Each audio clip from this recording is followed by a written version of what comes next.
part two of our Eye on America examination of the addiction crisis, we are looking at harm reduction programs. This is a controversial approach to treating addicts that critics say only make things worse. CBS's Mark Strassmann reports from a community that has fully embraced it. An Indian is an Indian, a brother is a brother, a sister is a sister. Twice a week, Coleman Cox drives more than an hour into controversy. 30 shorts. 30 shorts. Today we are headed to Veneta, Oklahoma. It's called harm reduction. Its focus, preventing drug overdoses and the spread of infectious diseases rather than urging abstinence. Across the board, this 7,000 square mile reservation, no one's immune. Chuck Hoskin is the principal chief here with roughly 140,000 tribal members. There's something that's especially sad, even pathetic about this, isn't there? No one sets out to really get addicted to anything, but so many people were using this medicine because it was prescribed to them. America's opioid scourge is a special sorrow here on the reservation.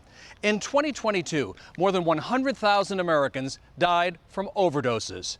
Native Americans are twice as likely to overdose fatally as white Americans. Cox and Chris Rich set up their van in an alley and waited for people with addictions to show up. We have sterile syringes that we call them points. Points are needles, clean ones for people using. This is the controversy. It can be, yes. Harm reduction programs have also been tried in dozens of communities. In several states, needle exchange programs were disbanded. Critics complained they encouraged homelessness. It's easy to be unsuccessful because it tends to be just blanket approaches. Cassie Abbott-Eng has researched harm reduction programs at the University of Tulsa. Is this an approach born of desperation? I would agree with that. We met Donald Cody in Veneta. Now 61, he has struggled with addiction since he was 17.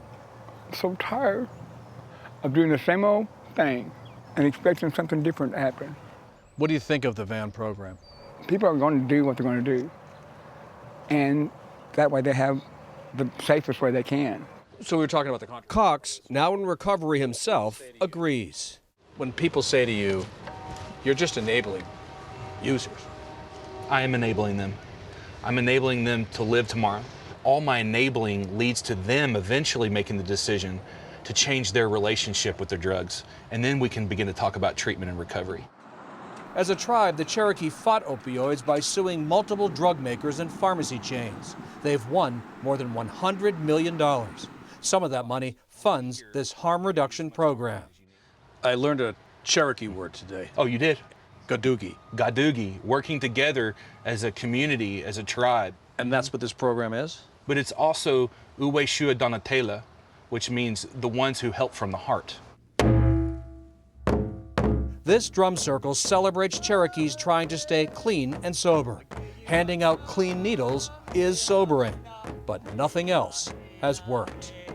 For Eye on America, Mark Strassmann in Tahlequah, Oklahoma.